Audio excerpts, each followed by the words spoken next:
Aloha and welcome to KTA Quick and Owner Recipes. I'm Chef Grant Sato, and today I'll be preparing for you easy boneless Kalbi.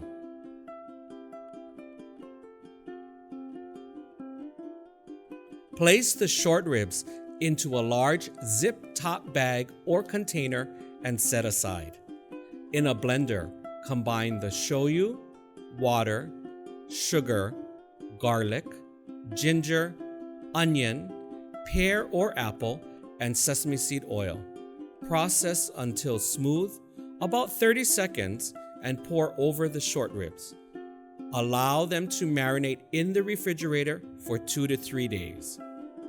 Grill, saute, or broil for 5 to 10 minutes to your desired doneness, and enjoy with stuffed cucumber kimchi and a glass of Pinot Noir. For this recipe and more, please visit KTA Superstores.com/recipes.